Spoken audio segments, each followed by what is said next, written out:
안녕하세요. 승리한산 가족 여러분. 오늘은 6월 24일입니다. 저희들 어제 말씀을 통해서 우리의 그 신분의 위치와 또 우리가 당하게 되는 그 고난에 대해서 미리 예수님께서 얘기하시고 또 여담으로 이 아이들한테 이 말씀을 전할 때 믿고 따르면 예수님 믿는 사람, 믿지 않으면 사탄에게 속한 사람, 이렇게 이분법적으로 해야 되는 것이 아니라 우리를 통해서 복음이 선언되었다면은 우리에게 맡기신 하나님의 계획 안에 있는 하나님의 자녀로 알고 우리가 이 복음의 길로 잘 인도해 줌을 이제 여담으로까지 얘기를 했어요. 그리고 나서 이제 오늘 말씀은 바로 이 성령의 인도하심을 우리가 승리할 수 있음을, 우리가 이 성령의 인도하심을 통해서 증언하는 사람이 될 수 있음을 나타내는 말씀을 또 간략하게 살펴보도록 하겠습니다. 아시다시피 저희 승리한 삶은 발행이신 박효일 목사님의 구속사로 조망한 성경 연속 강해 집 요한복음 3권을 통해서 편집이 되어 있고요. 오늘 말씀은 요한복음 15장 24절에서 27절로 짧은 말씀입니다. 오늘 간단하게 말씀을 연구해 보도록 하겠습니다. 제목은 보혜사가 오시면 그를 힘입어 능력 있게 사명을 감당할 수 있다. 이제 우리가 우리의 사명을 무엇인지 아는 게 중요해요. 요걸 아는 것이 이제 지혜의 시작이거든요. 우리의 삶의 기준이 되는 거고요. 자, 24절 보겠습니다. 내가 아무도 못할 일을 그들 중에 하지 아니하였더라면 누구도 못하는 일이었어요. 예수님의 구속은 오직 누구만? 오직 예수님만 하실 수 있었어요. 그들에게 죄가 없었으려니와 지금은 그들이 나와 내 아버지를 보았고 또 미워하였도다. 그러함으로 그들의 죄는 더욱더 확증되었다. 컨펌된 거예요. 그러나 이는 그들의 율법에 기록된 바 그들이 이유 없이 나를 미워하였다 한 말을 응하게 하려 함이니라. 이 말씀이 참 우리 가슴을 아프게 하는 거죠. 끊임없이 경고하고 이미 드러내놓고 얘기하신 이유는 뭐죠? 거기서 속히 돌아오라는 거거든요. 가룟 유다에게도 계속 사랑으로 얘기하셨던 이유는 뭐예요? 돌아오라는 거거든요. 하지만 그렇지 않은 자들이 여전히 있어요. 이 또한 하나님께서는 이미 알고 계셨다는 거예요. 이 말씀을 접할 때마다 우리는 누군가를 생각하면서 이렇게 혀를 채는 것이 아니라 어제 말씀과 연결돼서 굉장히 마음 아파해야 돼요. 그리고 그들을 향해서도 은혜가 거둬지지 않기를, 예수님의 때가 오기 전에 그들이 회개하기를 기도해야 돼요. 자, 26절은 이제 예수님께서 성령을 보내심을 얘기하고 있습니다. 내가 아버지께로부터 너에게 보낼 보혜사 곧 아버지께로 나오시는 진리의 성령이, 어떤 성령이냐, 이분은 진리를 알려주시는 성령이에요. 오실 때 그가 무엇을 해요? 나를 증언해요. 누구를 증언해요? 예수님을 증언해요. 이 예수님을 증언하는 그 내용을 통해서 많은 사람들이 예수님을 경험하게 돼요. 이 경험이 누구에게 이어지냐면 제자들에게 이어져요. 너희도 처음부터 나와 함께 있었으므로 무엇하느니라? 증언하느니라. 자, 근데 이 안에 놀라운 사실이 있어요. 놀라운 하나님의 방법이 있어요. 저희들 창세기 2장을 제가 요즘에 자주 언급하게 되는데, 창세기 2장을 보면은 하나님의 언약이, 선악과의 언약이 세워지고 나서 가정에 대한 언약을 또 선언을 하세요. 이것은 뭐예요? 이 언약이 너에게서 끝나는 것이 아니라 너희 후대로 이어짐을 얘기해주고 있어요. 이게 하나님의 역사의 그 놀라움이거든요. 계속 후대로 연결돼요. 그래서 아브라함과 이삭과 야곱의 하나님이라고, 이 언약이 계속 이어지고 있음을 얘기를 하잖아요. 그렇던 것처럼 이 보혜사의 성령을 통해서 우리가 무엇을 경험하게 되냐면 이 예수 그리스도의 대속의 은혜를 경험하게 돼요. 이것이 계속 제자들 이후에 이 복음이 선언된 그 곳에서 이것이 계속 계승이 돼요. 우리가 알고 경험하게 되는 거예요. 알고만 끝나면 이거는 정말 그냥 학문의 영역으로 남아있을 수 있어요. 옛날의 학문. 하지만 놀라운 건 뭐냐면 이것이 살아있다는 뜻이 뭐냐면 이것이 우리에게 생명을 준다는 뜻이 뭐냐면 이것이 살아서 현재도 역사하고 있다는 거예요.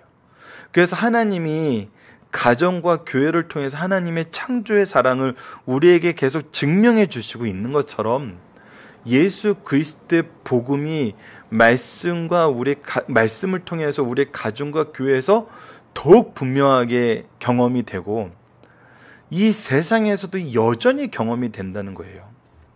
저는 이 승리한 삶의 이 내용을 공부하면서 경험하게 되는 건 뭐냐면 가정과 교회가 왜 신적 기관인가? 물론 하나님이 제정하시고 하나님이 설립하셨기 때문에 이건 창세기 2장에서 분명히 나타나요.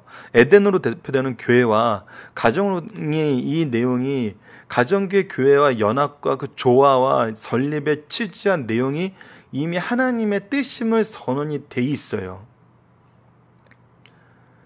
그리고 나서 더 놀랍게 이 신약의 역사를 통해서도 경험하게 되는 게 뭐냐면 가정과 교회에서만큼 이 하나님의 뜻을 우리가 분명하게 확인할 수 있는 공간이 없다는 거예요.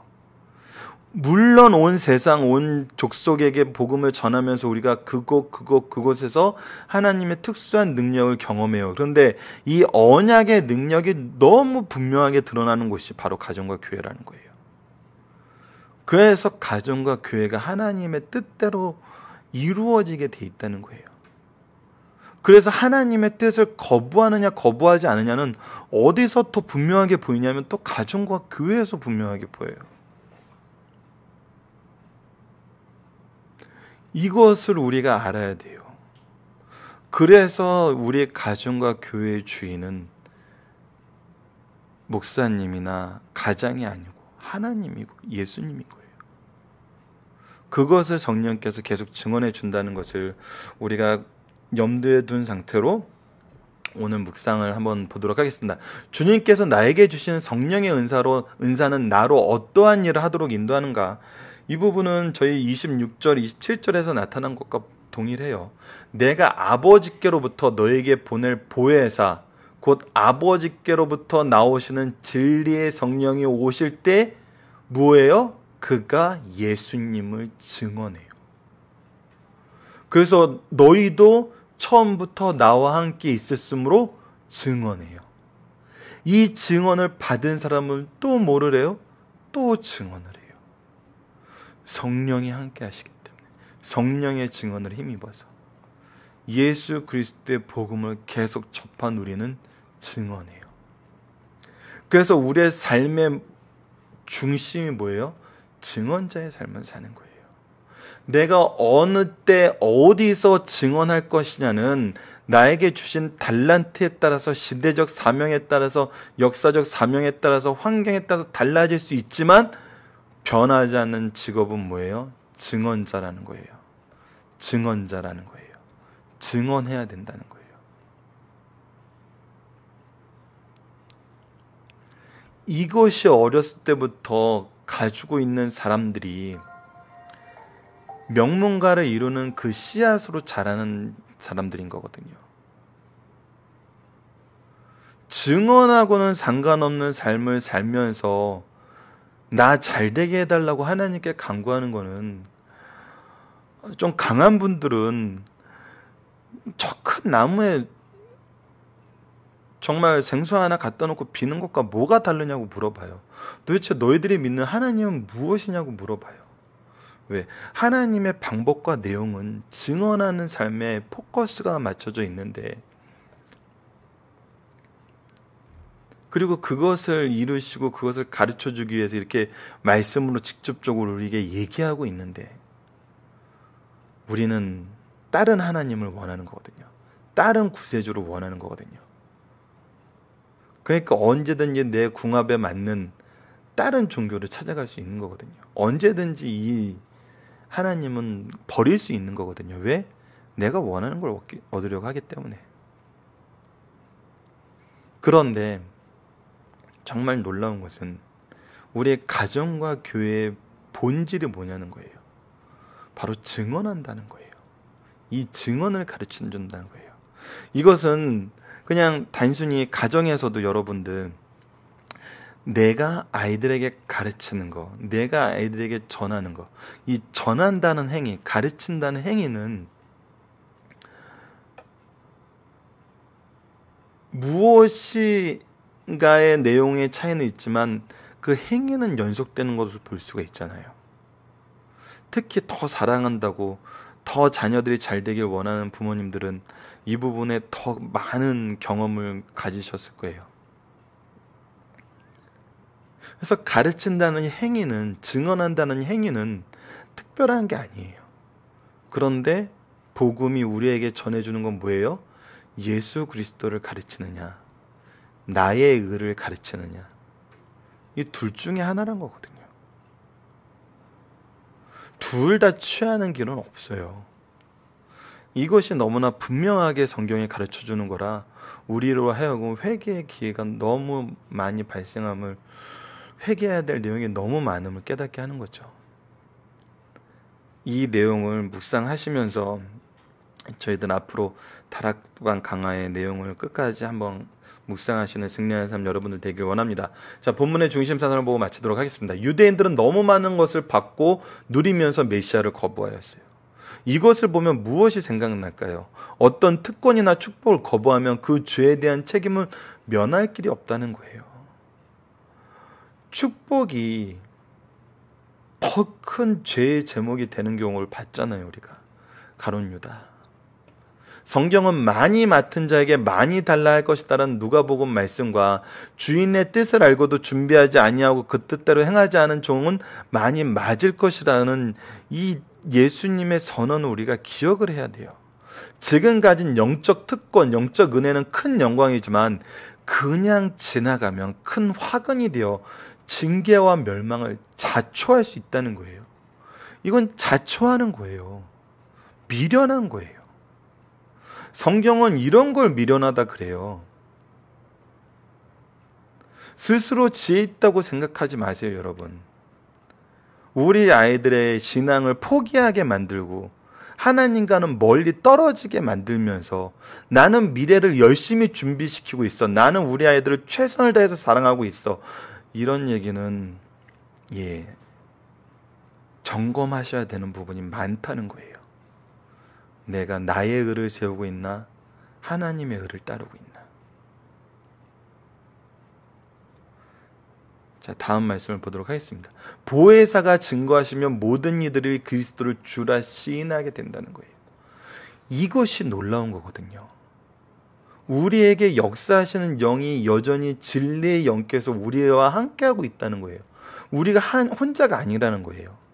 예수님이 우리를 떠나시면서 이 보혜사를 보내셨다는 것은 이 구속의 역사를 오고 오는 모든 세대에게 경험하게 하고 깨닫게 하시겠다는 거예요.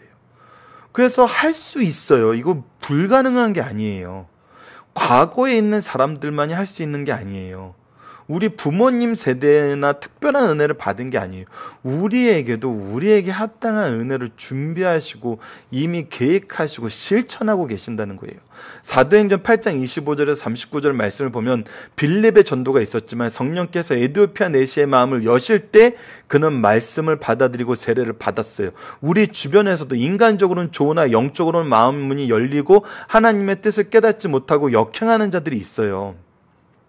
이는 너무나 안타까운 현실인 거예요. 성령의 도우심을 간구해야 돼요. 그래서 우리는 맞대어 싸우지도 않고 비난할 수도 없어요.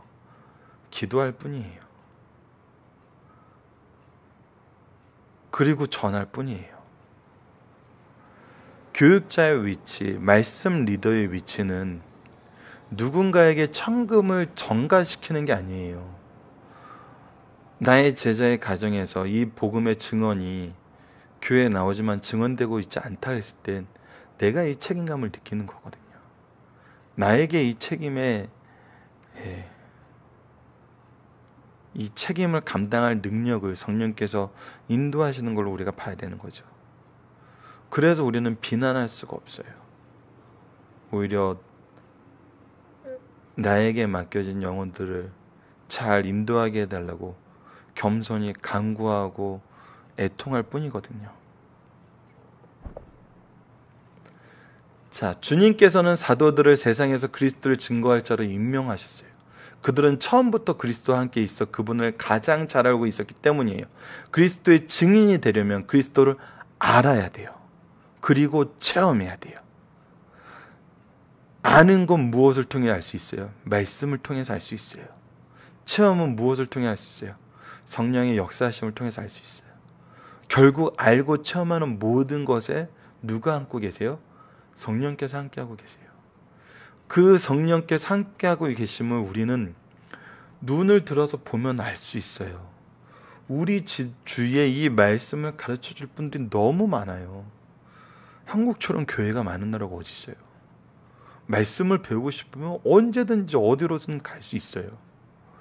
말씀을 배우려지 않고 다른 걸 원하니까 교회가 자꾸 시험에 들고 힘들어지는데, 말씀을 알고 싶어하는 사람들이 와봐요. 얼마나 교육자들이 힘이 나고 좋아하는데요.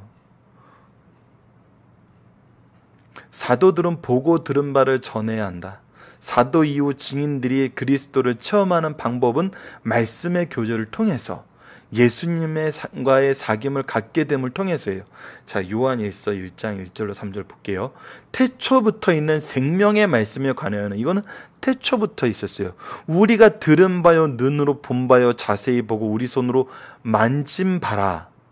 사도들은 이것을 경험했죠. 이 생명이 나타내신 바 된지라, 이 영원한 생명을 우리가 보았고 증언하여 너에게 전하노니. 이제 우리가 보고 듣고 만져본 것을 너희에게 전하노니 이는 아버지와 함께 계시다가 우리에게 나타내신 바 된 이시라. 우리가 보고 들은 바를 너희에게 전함은 무엇을 하게 하는 거예요? 너희로 우리와 사귐을 있게 하려 함이니, 우리의 사귐은 아버지와 그의 아들 예수 그리스도와 더불어 누림이라. 내가 예수님을 통해서 아버지와 사귐을 갖게 된 것처럼, 내가 복음을 전하는 그 사람들이 나와의 경험을 통해서 아버지와 예수 그리스도의 사귐을 경험한다는 거예요. 이게 하나님의 방법이거든요. 이 안에서 성령의 역사를 우리가 체험하게 되는 거거든요. 그래서 전하지 않는 자가 없으면 듣는 자가 있을 수 없어요. 그래서 우리는 전해요.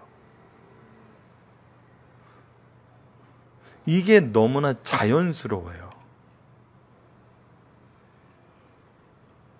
우리가 우리의 의를 원할 때는 이것은 그냥 옆에 떼어놓고 그 일을 맡은 사람이 따로 있다고 생각할 수 있어요. 하지만 우리가 하나님과 연합하는 삶을 살면은 이것이 모든 사람에게 전해준 은혜임을 알게 돼요. 말씀 전하는 은사는 누가 구별돼서 나타나지 않아요. 모든 사람들에게 나타나요. 근데 이 방법 면에서는 각자의 받은 달란트대로 달라지는 모습은 있을 수 있어요. 하지만 전하는 자들이 이 말씀에 대해서 바로 알고 있다는 것에서는 다르지 않아요. 바로 알고 가르치는데 방법은 여러 가지가 있을 수 있는 거예요. 바로 알지 않고 다양한 체험을 통해서 소개할 수는 없어요. 그것은 나와의 사귐은 돼도 그리스도의 사귐으로는 우리가 이끌 수 없을 경우가 많아요. 없을 경우가 정말 태반이죠. 이 부분을 깨닫고 먼저는 나는 알아야 된다는 거예요. 이것이 우리가 지금 이렇게 말씀을 열심히 연구하고 있는 이유거든요. 복음에 대해서 바로 아는 것, 이것을 쉬지 않는, 그리고 전하는 것도 쉬지 않으시는 이 그리스도의 풍성한 은혜 속에서 충만함을 경험하는 우리 승리하는 삶 식구들 되길 바랍니다. 자, 그러면 오늘도 말씀을 중심으로 말씀을 기초로 기도하기를 통해서 마치겠습니다. 하나님, 우리들로 하여금 성령의 충만하심을 받아 그의 은혜 안에서 지혜와 능력의 풍성하심을 따라 그리스도를 전하는 구속사의 능력 있는 일꾼이 되게 하여 주소서. 예수님 이름으로 기도드립니다. 아멘.